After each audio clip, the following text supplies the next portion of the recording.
Something is wrong.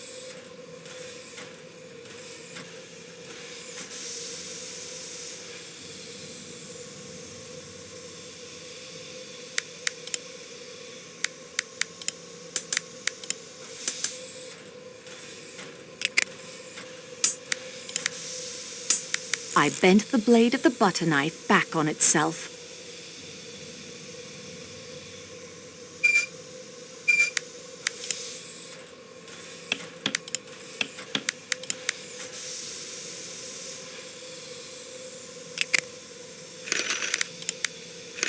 A makeshift telegraph key. I constantly amaze myself.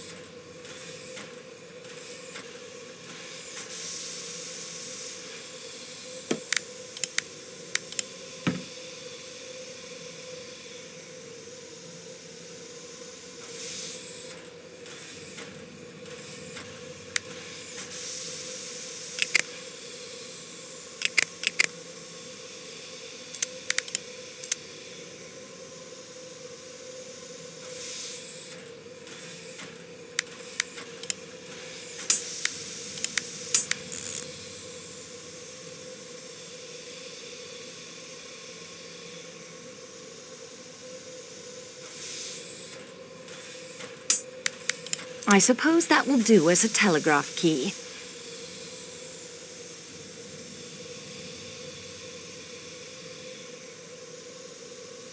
I have a makeshift telegraph key, but the radio has no power source. I'll need to come up with a way to provide it with electricity.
That doesn't make sense.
The copper bracelet is now straight with a hooked end.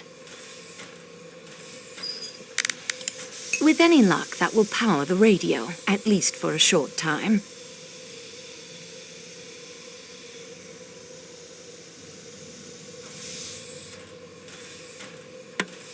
There, the radio is ready to be used.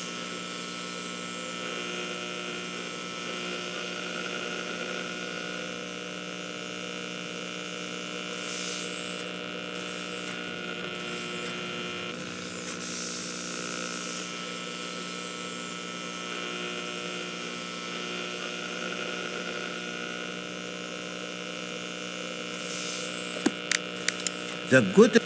Oh, mademoiselle, use the little gray cells that Poirot knows that you possess, huh? Find another solution. That will save the cell from draining while I'm not... There. That will save... There, the radio is ready to be used. Superb, mademoiselle. You do not need to learn the Morse code if you have the book as reference.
Mademoiselle, the battery, it would not last forever.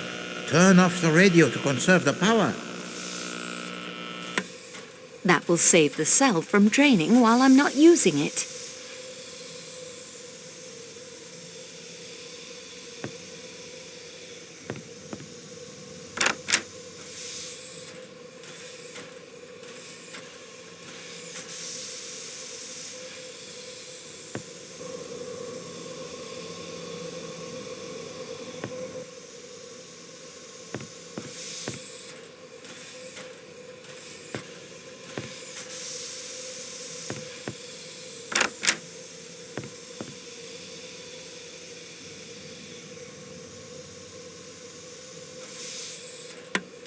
There, the radio is ready to be used.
That will save...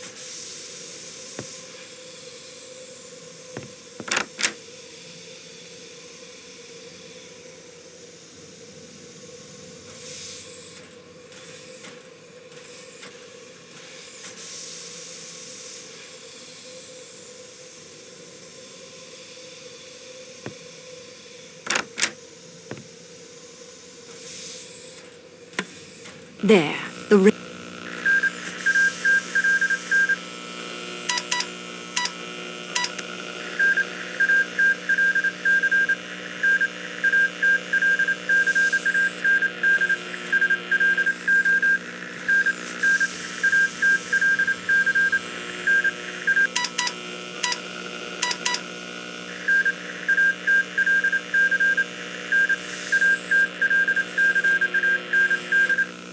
Mademoiselle, That will save the...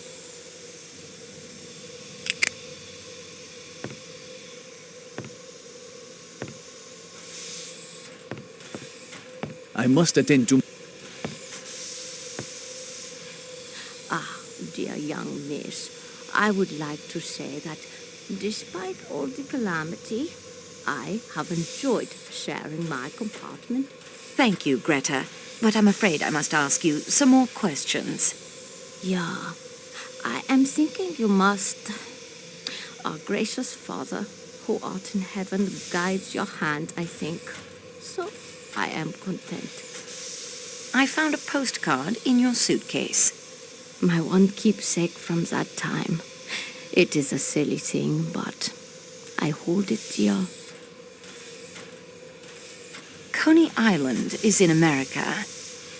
Yeah, of course. It is on the Long Island of New York in the country of America. I lied to you when I said I had never been there. May God forgive me.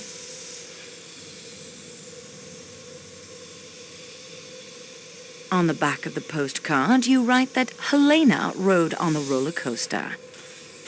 Helena Gilbert, Mrs. Armstrong's young sister, only 10 years of age, but so brave. I am not so brave. You were Daisy Armstrong's nurse, were you not? It is true. It is true. She was an angel, a sweet, trusting angel. She knew nothing but kindness and love. And she was took away by that wicked, wicked man.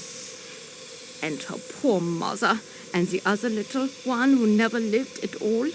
I was to be that little child's nurse, too. I ought to have told you, but I was afraid. I did so rejoice that that evil man was dead, that he could not any more kill the little children. All the... I do not know. Soon this...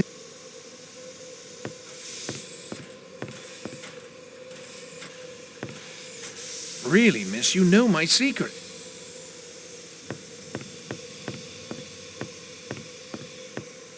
Dr. Constantine?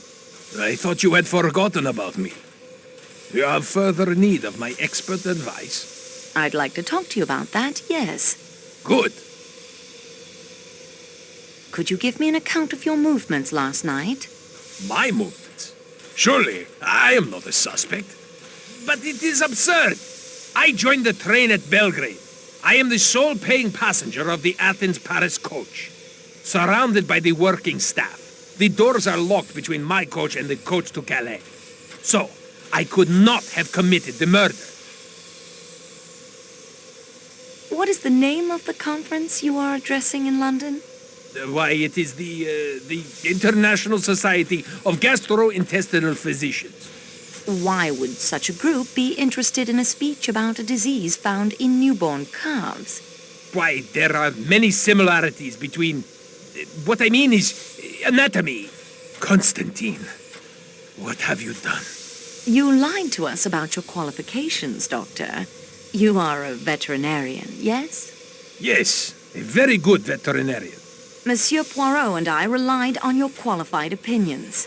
Mademoiselle Marceau, All the inconsistencies, the time of death, the difference in the force of the stab wounds. The murderer is strong, but no, look here, the murderer is weak. He is right-handed. No, he is left-handed. Have you considered he may have held a knife in each hand? Doctor, enough. All of it can be explained away with the simple fact that you did not know what you were doing. Mademoiselle, all of my training was to become a medical doctor, to treat human disease and to save human lives. Then, I come from a poor family. I had not the money to finish my studies. The best I could accomplish was doctor of animals. When Monsieur Poirot was told there was doctor on the train, I saw an opportunity to prove myself. Not to you, you understand. To me. But your evidence... I swear to you, every observation I made, every conclusion I reached will be verified by any doctor who examines the body. Further, by my acting while the murder was as yet not too long in the past, I may very well have seen more than any doctor coming to the case days or even hours later. I did lie about my degree. I did not lie about my ability. You may rely on everything I have told to you. Yes, even with all the inconsistencies, you have the correct medical evidence before you.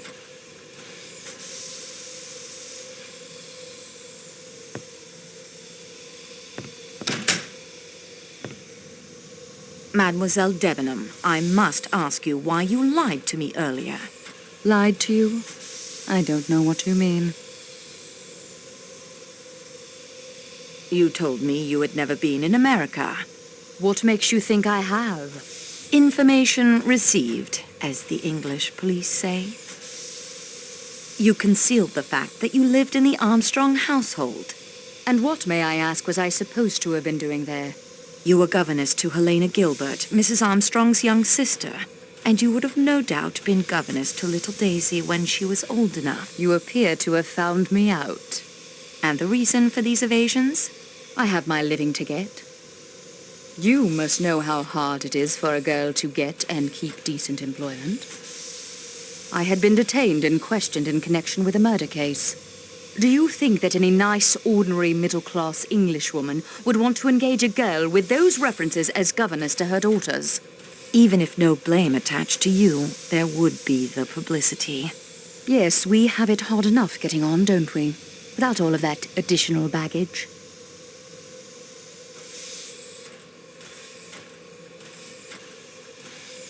Not now, when it's all over, when it's behind us. Antoinette, those words refer to a private matter of my own. I can't tell you. I can't. You could have helped the investigation. How? Is it possible, Mademoiselle Debenham? Call me Mary, please. Mary, is it possible you did not recognize Countess Andrenyi? Recognize her? From the society pages, you mean? She is Helena Gilbert, the young sister whom you taught in New York. Helena. It is true she reminded me of someone. It puzzled me. But she looks so different now. So elegant. How could I connect her with a little American schoolgirl? I admit I looked more closely at her clothes than her face, and I had my own preoccupations. I understand very well. I thought you would know what it is like. I am the hardest working employee in the office, yet I remain at the lowest wages. And I've worried more than once how my employer, Monsieur Booth, will react when he learns of the avalanche, Monsieur Poirot's accident, the murder. I'm not to blame, but somehow you will be blamed. It's not fair. It's just the way things are. Thank you, Mademoiselle Debenham.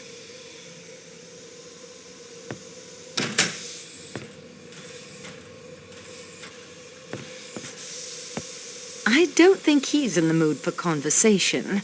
Before I go, there was something else. Your name is Helena, isn't it? Not Elena. You are Helena Maria Gilbert, are you not? Sonia Armstrong's sister, Linda Arden's daughter? I demand, mademoiselle, to know what right you... No, Rudolph. It is useless to deny what Mademoiselle Marceau says. It is quite true, mademoiselle.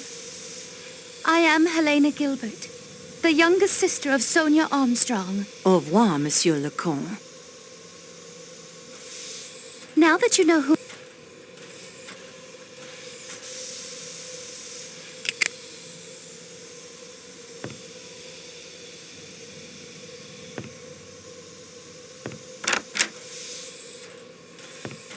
Ah, you return. So is there more to report to me, mademoiselle? It appears to me in spite of everything that the murder may not have to do with the Armstrong case at all. We have much evidence pointing to the existence of an outsider aboard the train. One who disguises himself and uses stilettos to tow, then vanishes into the snow. What do you think? Or he could be out there in a frozen snow dress or lying broken at the bottom of a rocky ravine. The body may never be found until the spring thaw. I enjoy the investigation, monsieur. I certainly do not enjoy the fact that a man has been killed. And that is everything I have discovered so far. We progress, mademoiselle. Let us see what we can learn. Countess Adrenyi's maiden name is Gilbert. Not a very Hungarian name, that. Her accent is more American than Hungarian. Countess Andrenyi is Helena Gilbert, Sonia Armstrong's sister. Ah, oui. It is easy to see why her devoted husband would try to hide that fact. Her account of the Armstrong household is of the greatest interest. Please to go over the points of her testimony that struck you. Greta Olsen was Daisy Armstrong's nurse. This may explain the zeal with which she cares for her young charges at her mission, and why she never had any children of her own.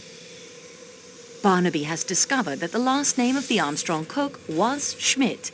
All of her ladies have said that she was a wonderful cook. Barnaby confirms Colonel Arbuthnot served with Colonel Armstrong. We, the Royal Northumberland Fusiliers, a regiment most distinguished. Dr. Constantine is a veterinarian. The only man on the train who answers the description of Ratchet's unknown enemy, and that is his only secret? Bah! Pierre Michel has no family. Never married, parents dead, his sister, her husband, and a niece dead in the car crash? Oh, this is enough to explain the sadness that haunts him, and yet he carries the happy family photograph with him, a wife and a child. The nursemaid's full name was Suzanne Ferrier. French. Yet no apparent connection to any of the others involved in that case. Ah, well, not every clue will lead somewhere. Cyrus Hardman has worked for McNeil's for almost 15 years. I wonder. The father of Linda Arden's children was named Gilbert. No marriage, just children. Ah, the smart set is often not so smart, I think. I have all the pieces. All that remains is for me to assemble them properly. Très bien, mademoiselle. You have done well. Mademoiselle Marceau, you will recall my observation to you of the many classes and nationalities one meets when traveling. Yes, of course. Try to imagine whether such an assembly would ever likely to be collected under any other conditions. In America? Oui, the great melting pan of America. Melting pot. This is the answer I made to myself as well. Only in America you might find a household composed of such varied nationalities. And what do we discover here? Such a household has recreated itself aboard this train.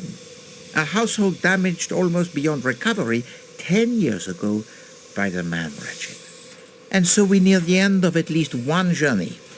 Please to assemble our fellow passengers in the salon car. Oh, and please also to send for Michel and Dr. Constantine.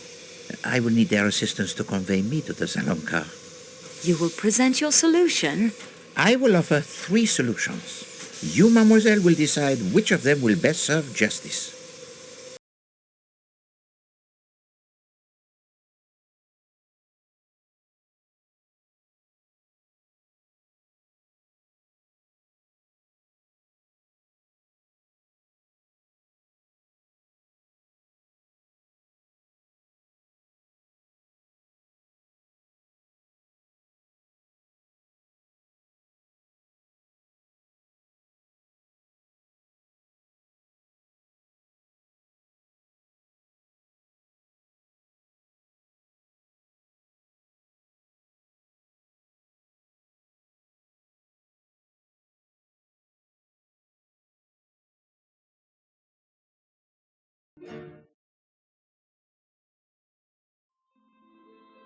Mesdames et messieurs, there are 3 possible solutions of this case.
An unknown enemy. Mademoiselle Marceau?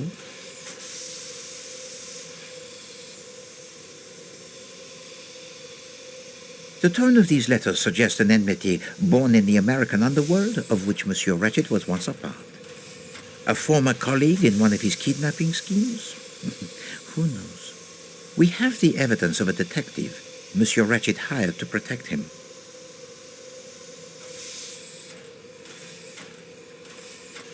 The detective is Cyrus Hardman, posing as a salesman of typewriter ribbons. The evidence of Monsieur Hardman, who is indeed a detective hired to protect Monsieur Ratchet, gives to us a description of a small, dark man with a womanish voice. Except for the voice, this description would only fit 2 men on this train.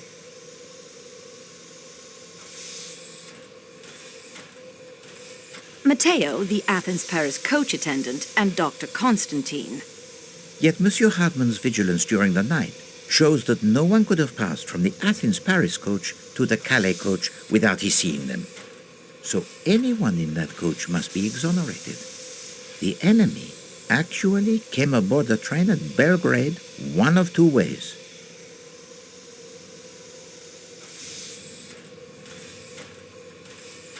Through the door left unbolted by Monsieur McQueen. This enemy was disguised, leaving behind a button in Madame Hubbard's room when he used her connecting door.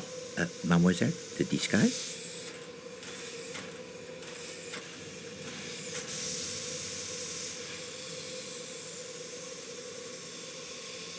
A passkey was found in the pocket of this uniform, giving the murderer access to Ratchet's room. Ratchet was under the influence of a dose of his sleeping draught, light enough to wake him, but strong enough to prevent him from struggling as the killer left through the connecting door. Masterman confirmed the dosage of the sleeping draught. Oui, he did. Well, the murder weapon is obvious. Mademoiselle? It is a stiletto, the type of knife carried by the criminal type in America called the mafiosi. The killer planned to leave the train at the next station after committing his crime. Show to them the evidence supporting this, mademoiselle. Exact. The avalanche prevented him from reaching Broad. Even so, he went through with the crime and then hid himself.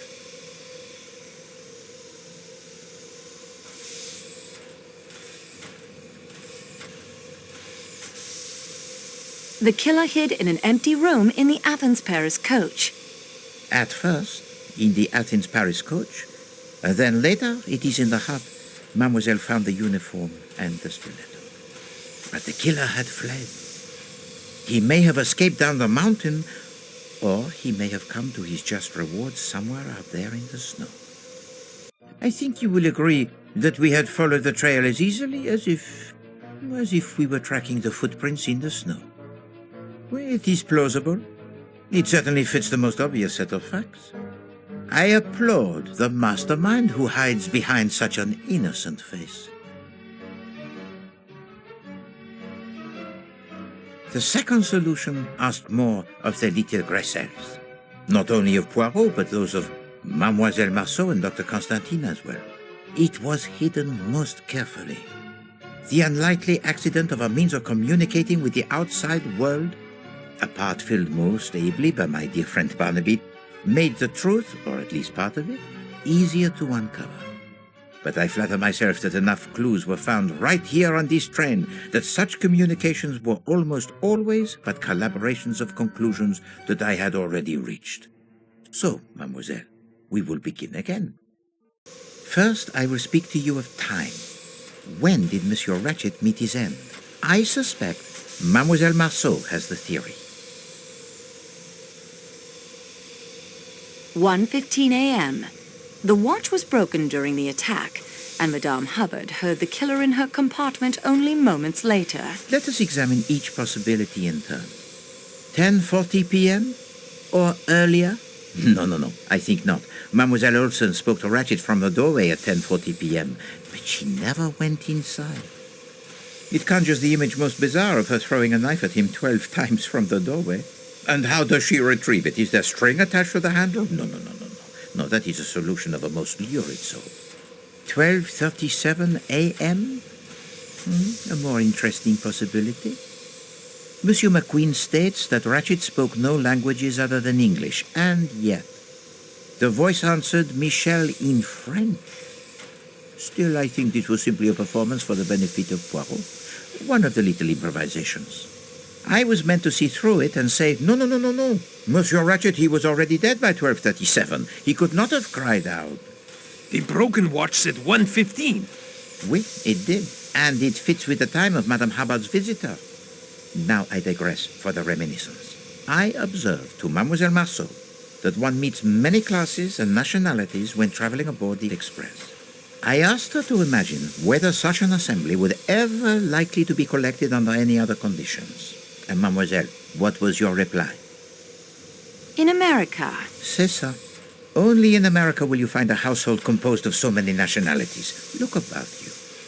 As our investigation progressed, it became clear that 9 passengers on this train are connected in some way to the Armstrong kidnapping. Who have we connected to that case, mademoiselle?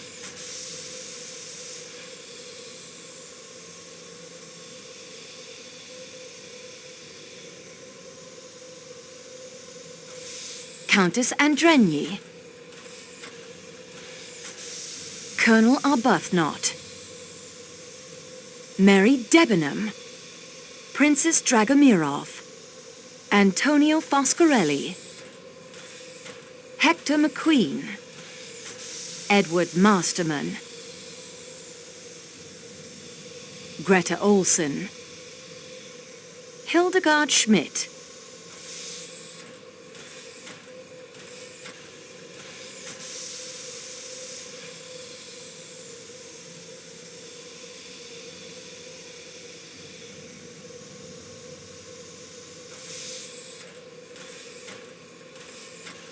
none of the above. Précisément. These 4 alone, amongst the occupants of the Calais coach, would appear to have no direct connection with the Armstrong case. Yet I was struck by the curious coincidence that everyone in the Calais coach had an alibi. And these alibis are sometimes corroborated even by those not connected to the Armstrong affair. One of you stated to Mademoiselle Marceau that while Monsieur Ratchet got what he deserved, you would have preferred to see him properly hanged. The trial by jury is a sound system. Who said that, mademoiselle? Colonel Arbuthnot. Just so. Colonel Arbuthnot. Now that struck a chord with Poirot. I sat back and thought, a jury is composed of 12 people. There are 12 passengers in the Calais coach, discounting myself and Mademoiselle Marceau. Ratchet, he was stabbed 12 times. And the reason the Calais coach was filled in the middle of the winter was explained. All, I repeat, all of the passengers were in on it. They had to be. No alibi could be left to the whim of a stranger. Did this solution explain everything? Let us see.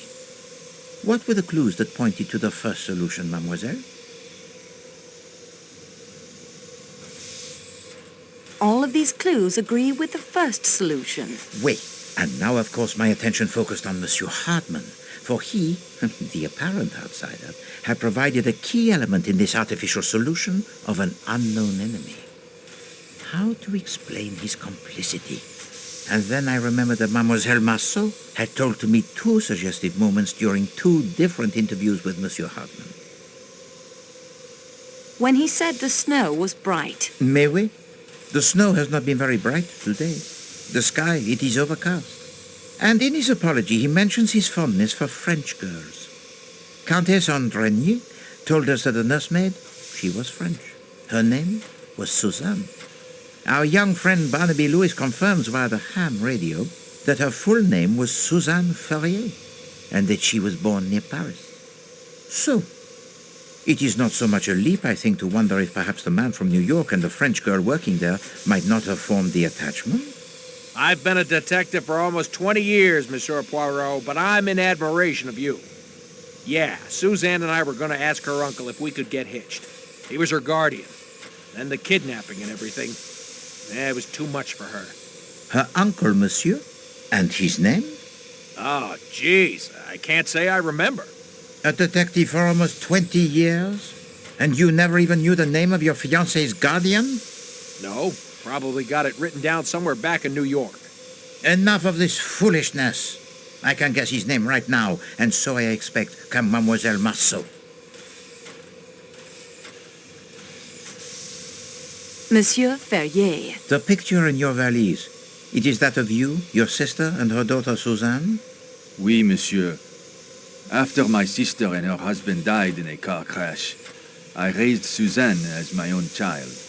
And so, that leaves only one. Me? If your tenant is one of your killers, Mr. Poirot, that makes you 12. You don't need me. No, madame. I have come to the odd conclusion that the person who has taken no part in the crime is the one who would be considered most likely to do so. I refer to Countess Andrenier. Her husband swore on his honor she did not leave her room last night. A count from a noble family? A rising young star in the Hungarian diplomatic service? Such a man does not swear upon his honor lightly. No, it is much more probable that he tells the truth. And it is the devoted husband who, so to speak, takes his wife's place. So you see, madame, we are back to 11 without you. Well, I never. Wait until my daughter hears about this. Why not tell her now? She is sitting there right beside you, Madame Arden. You are the instigator, or the director, I should say, of this entire performance. You, who Mademoiselle Debenham so rightly called the strongest character among us. And there you have it. Does this second solution explain everything? Let us see. Mademoiselle Marceau, what was the real murder weapon?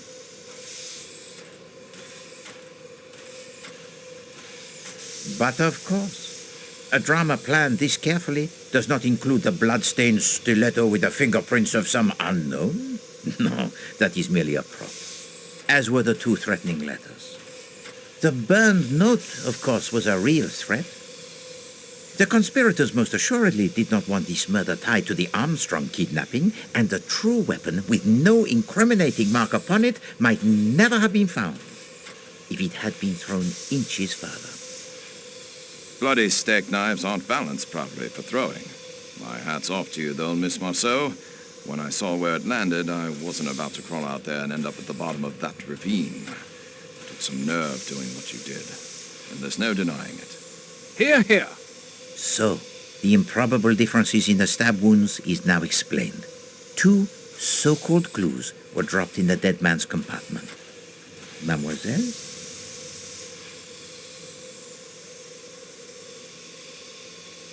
The pipe cleaner, incriminating Colonel Arbuthnot, who had one of the strongest alibis and whose connection to the Armstrong family was probably the hardest to prove. And the second clue found in the room, mademoiselle? The handkerchief, incriminating Princess Dragomirov, who by virtue of her frail physique and the alibi given by her maid and Michel was practically in an unassailable position. Then there was the clue found at the shepherd's hut with the incriminating fingerprints. Do you have it, mademoiselle?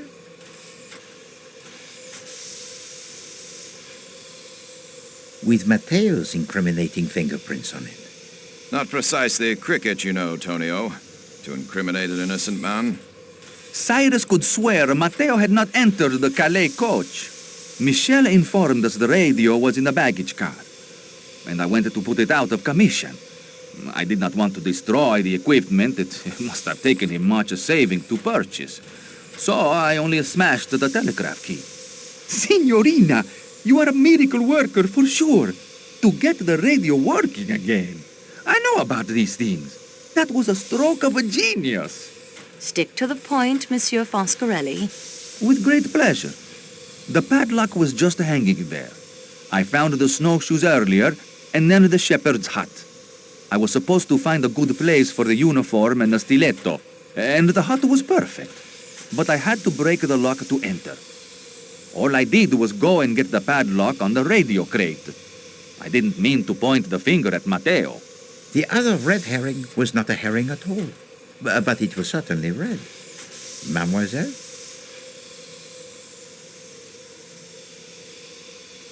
And then to put it in my valise was not a nice trick. The kimono is mine, monsieur.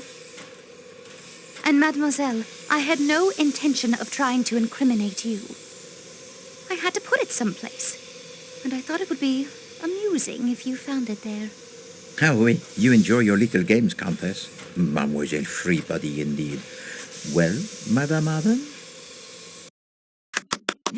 I always fancied myself in comedy parts. Bravo, Mr. Poirot. Well done.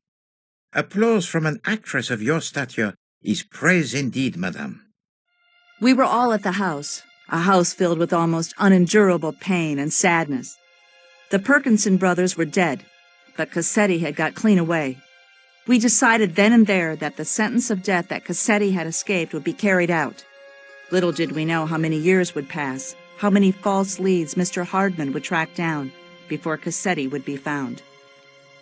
Whatever country my work took me to, no matter how tough the case, I always saved plenty of time to try and pick up the trail.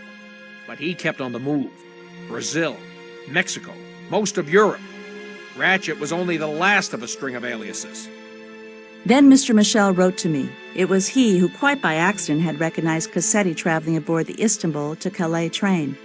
When we learned the man, now calling himself Ratchet, frequently traveled to the Middle East aboard the train, we knew we could have some control of the scene of our planned execution. It took months, but in time Ratchet hired both Hector and Masterman. One of us would have been enough. 2 were better. Hector handled all of Ratchet's travel arrangements. With Michel's help, passage was booked on the same train he would be using to return from his latest excursion to the Orient. The rest you seem to know. Oui, madame. Indeed, the rest Poirot knows. But I don't understand. You've uncovered everything. We know we did it. How can there be another solution? Simplicity itself. There is among you one who is not who he pretends to be.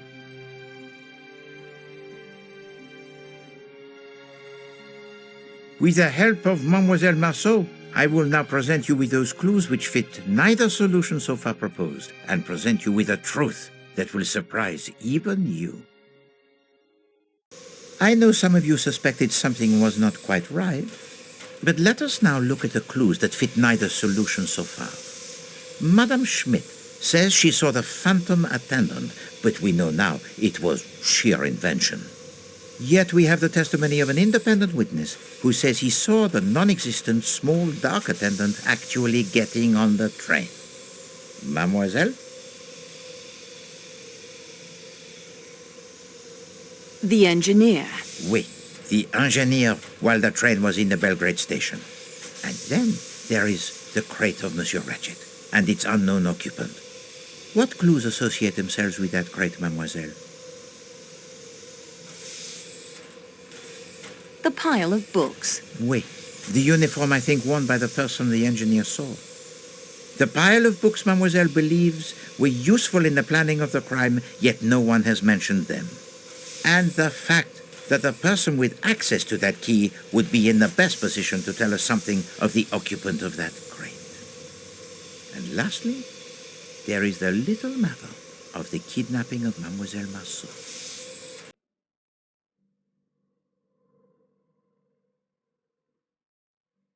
The what? Monsieur Foscarelli. I would not harm the signorina.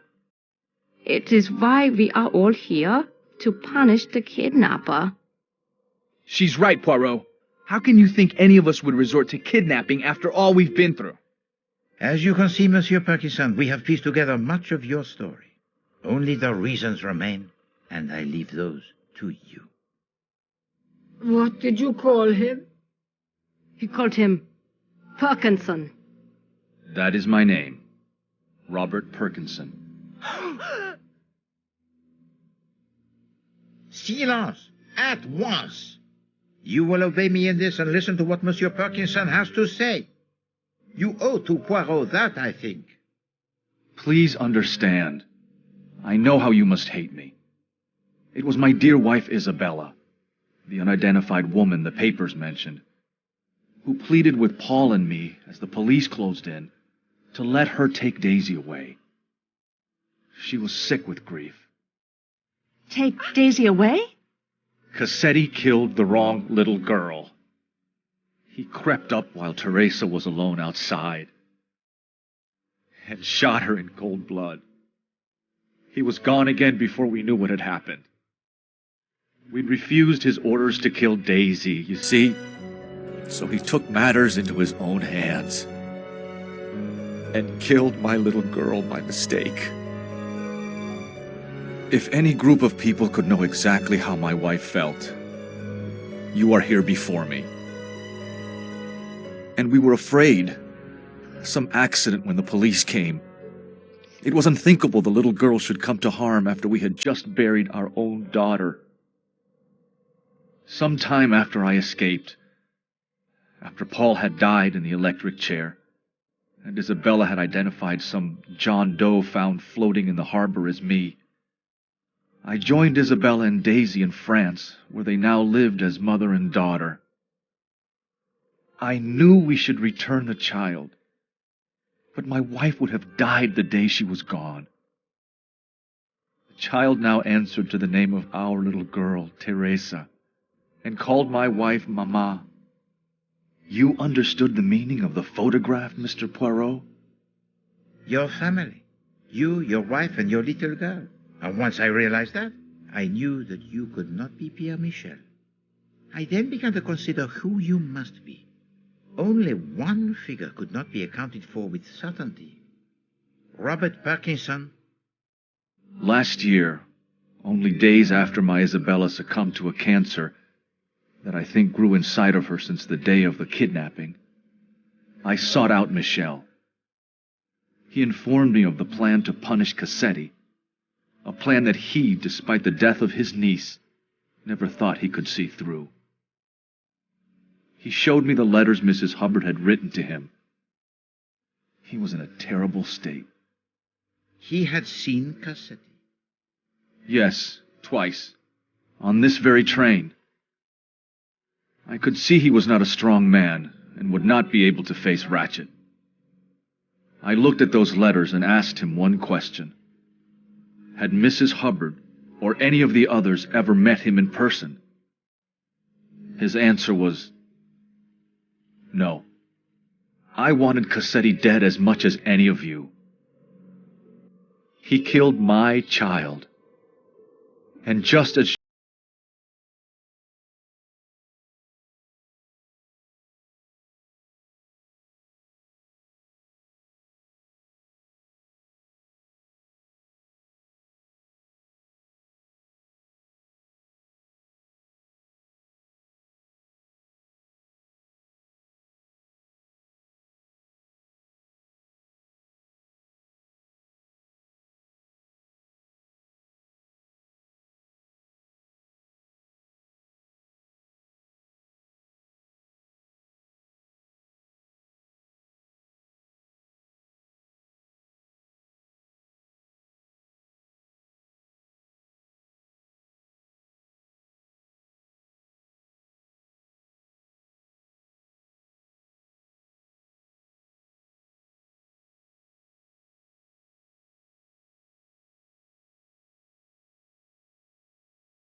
Before you render your final decision, let us, you and I, see whether you are up to the challenge that Poirot presented to you when our investigation began. Let us check the progress report you have been keeping in your scrapbook. Mademoiselle Marceau, Poirot, he is impressed. You are courageous. You face the dangers without flinching. You solve almost every puzzle that confronts you, overcome almost every obstacle with enthusiasm and good humor. It has been my extreme pleasure to work with you and to match the wits with you. I am sure that with the knowledge you now have of my methods, you could do even better, should you ever find yourself faced with another mystery to solve.